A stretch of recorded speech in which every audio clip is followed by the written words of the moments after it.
Hello students, after gradient, the next differential operator that we are going to discuss is divergence.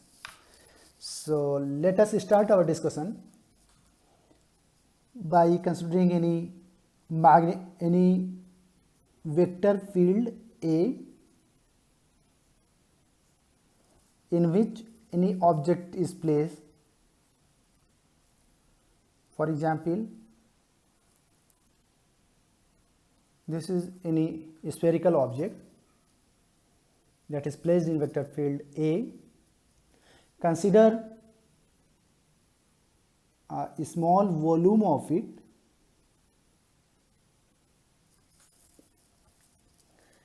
and the number of flux lines passing through that, because lines are unidirectional, so the flux lines will be from here only. So for this, if with the help of this we wish to define the divergence, then we can say, considering any point P in this small volume, we can say the divergence of field A at a given point is the outward flux per unit volume. Let me repeat it. Divergence at any point P of field A is the outward flux per unit volume. Now, total flux can be A dot ds. This is for any closed surface. This is total flux. So divergence can be defined as total flux per unit volume. This is a small volume. When volume changes to 0. According to the explanation, this is the divergence of field A.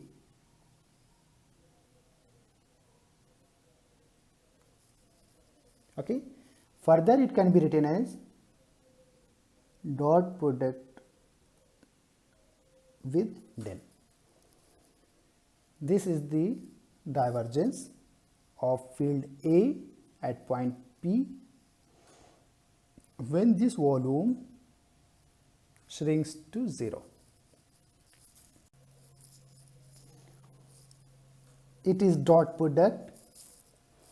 So from here we can conclude one point.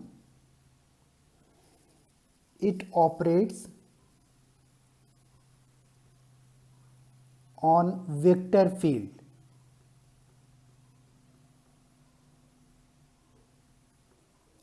The first point that we can conclude from here, because dot product with the scalar does not have any sense. Second thing, diverging means moving away from a point. So this thing we can note down. Diverging means moving away from a point.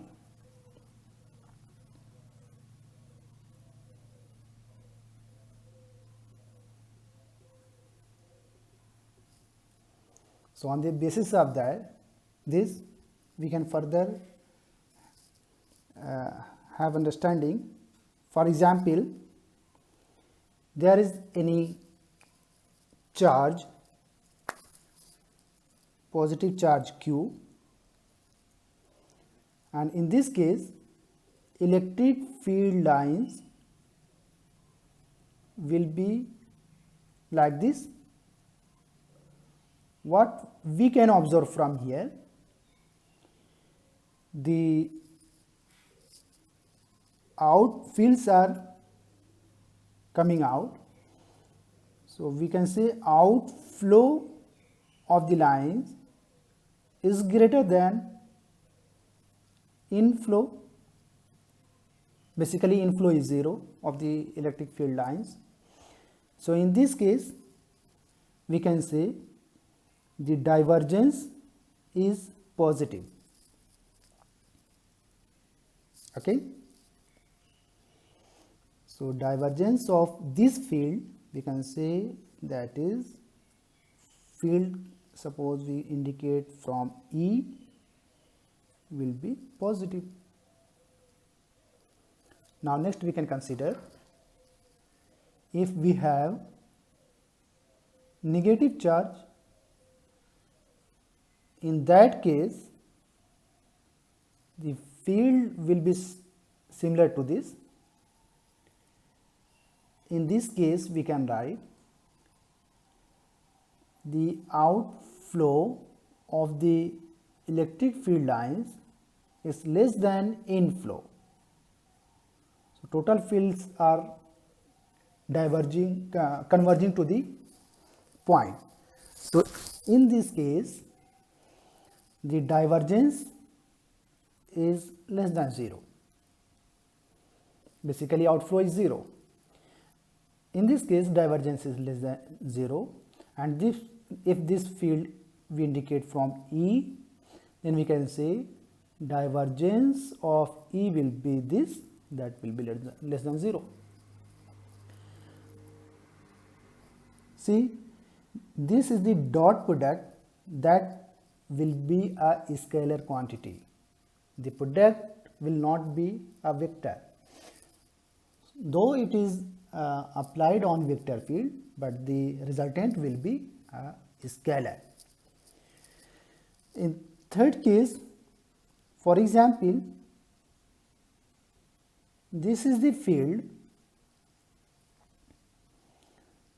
Consider a point P here. At this point the inflow and outflow of the field is equal. In that case we will say divergence is 0, and that indicates will be 0. Consider an example. We have a magnet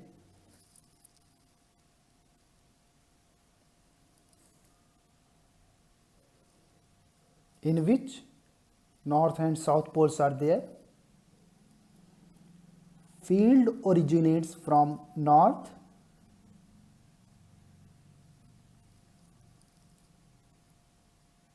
and converge at south. They are continuous like that. Okay. What is the nature inside of the magnet? Inside it will be from south to north. Okay. Now consider any point.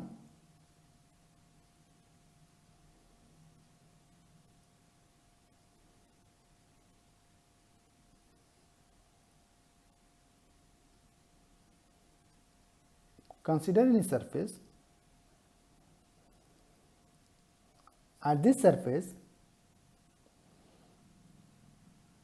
the incoming flux and outflow of the flux both are equal. Inflow and outflow both are equal. In that case,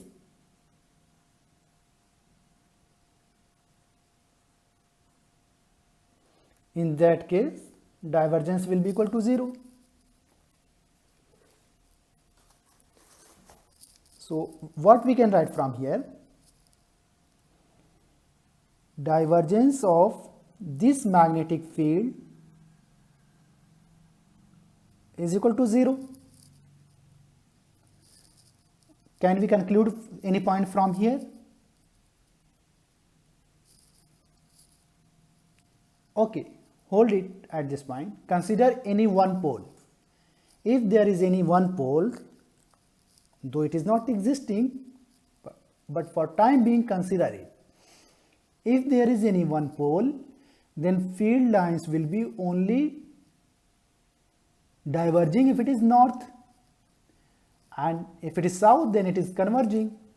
So if you will consider any surface, then the flux will be either outward or inward. If you consider here, it will be either inward. If you consider for north, it will be outward. So in that case, divergence will not be considered as zero. But in the case of magnet,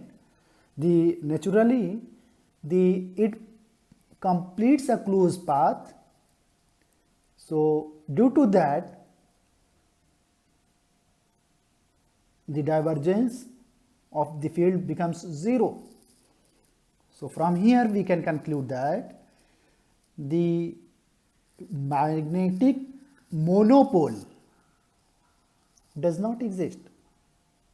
So from here we can say the magnetic monopole does not exist.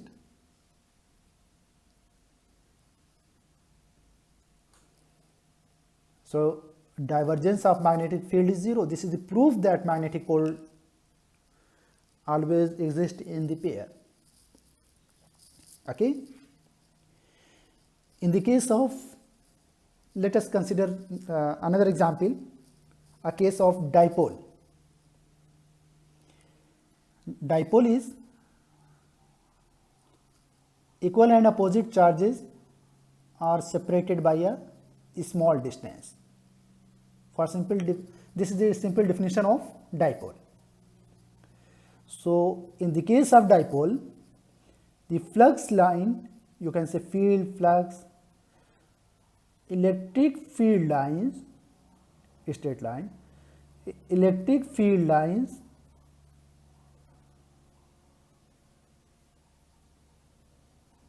are originating from positive charge and terminating at negative charge. So fields are diverging from here and converging at this point. So if we will consider any surface here, then what we will find, the flux is at the surface outwards only. So in this case, the divergence will be greater than 0. For this case, the divergence will be less than 0 for negative charge. But consider it full dipole system. Suppose the full system. In the full system, the total outward flux and total inward flux compensate, and the total net flux of the system becomes 0. So in that case, we can say the divergence is 0. So in the case of dipole, the divergence is 0.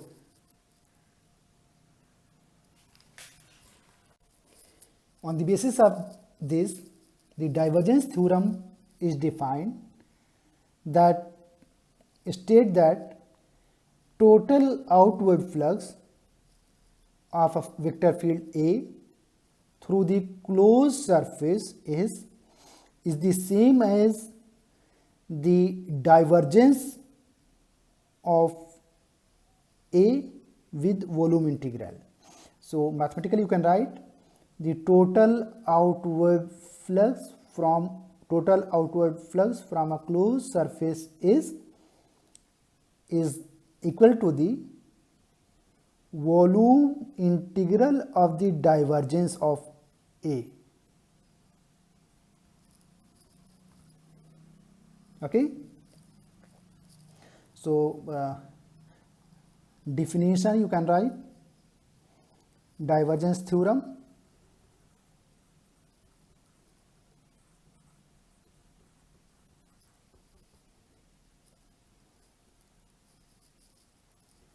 It states that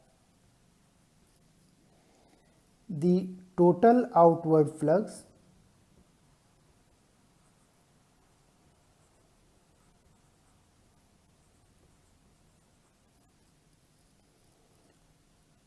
of a vector field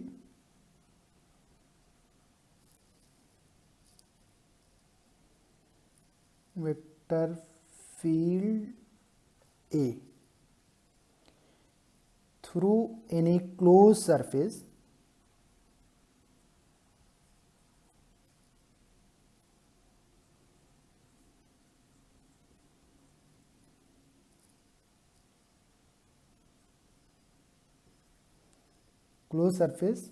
is the same as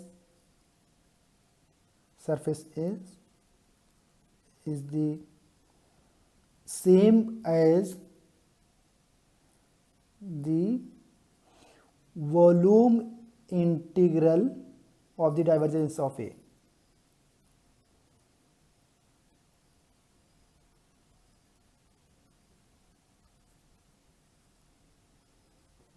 Of the divergence of A.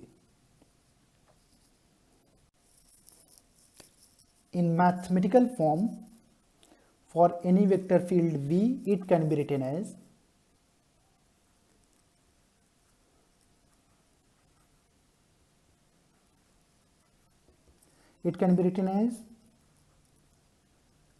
dot product with that field. Okay, consider the vector field V here, dot product, simply dot product. Now we will define this for different coordinate system. So first let us consider Cartesian coordinate system.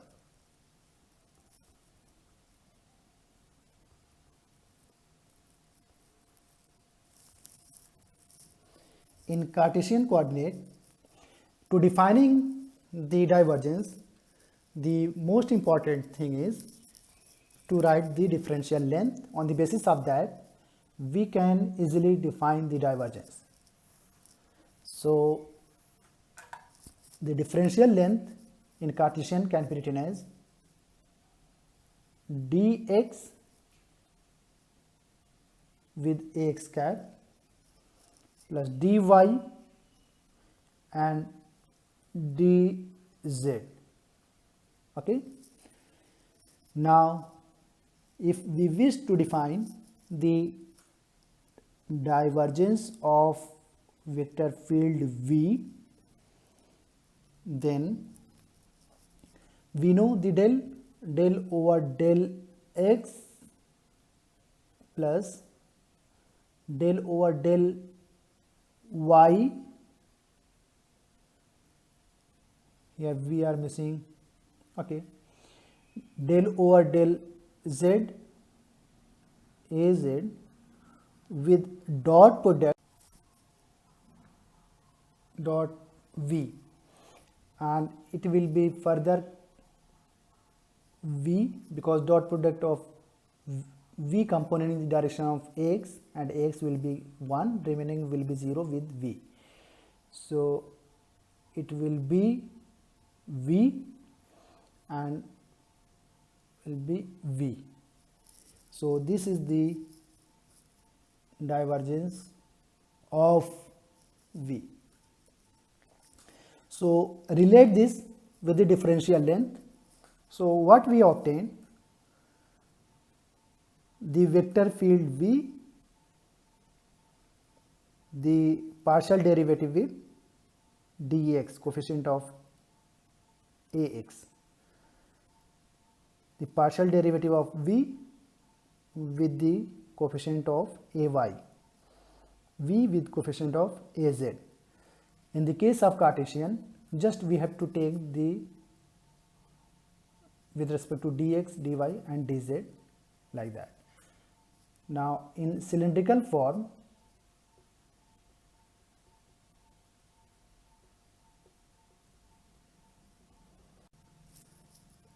the dl will be d rho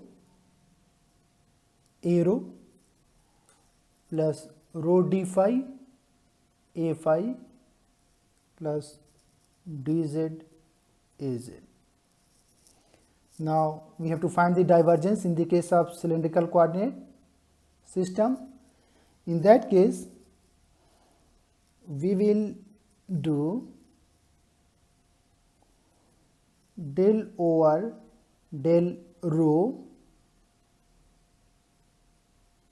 v plus del over rho del phi, the coefficient of a phi, full thing will come here with partial derivative, del v over del z. This is the divergence in case of cylindrical coordinate. For further simplicity during the solving the problem, it is further simplified as 1 by rho, del rho is divided and rho is multiplied with d rho plus 1 by rho del v over del phi and del v over del z. This is cylindrical coordinate system. Similarly, in case of a spherical coordinate system, we can write. So first thing is dl, we should write. On the basis of that, we will write the divergence. So in case of spherical, we can write the differential length as dr with ar cap plus r d theta a theta cap plus r sin theta d phi in the direction of this. So from here, if we have to write the divergence, then the divergence of v, any field v, can be same thing. We will write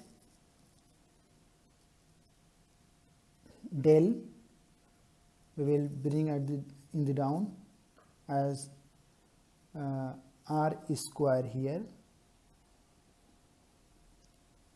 We will multiply and we will divide r square v dr.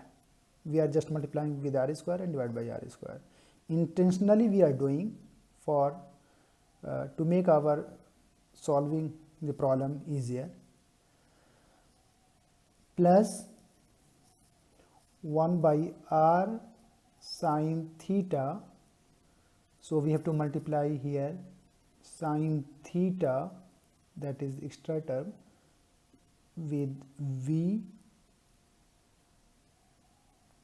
derivation with d theta. Just we are extending sin theta here, remaining thing will be in the common. Here we are multiplying with r square and divide by r square and following the same. Here we are dividing by just taking the coefficient r sin theta dv over d phi. So this is the divergence in spherical coordinate system. Now let us summarize the divergence study. And first thing, indicates the field, how the field is diverging. Second thing, that is it operates on vector field.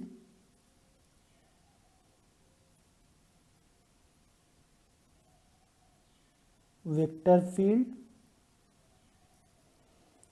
Third thing,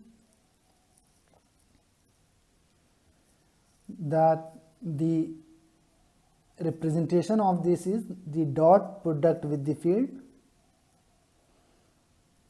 and the output is a scalar quantity, and the next is the divergence of a scalar field does not make any sense. With a scalar does not make any sense.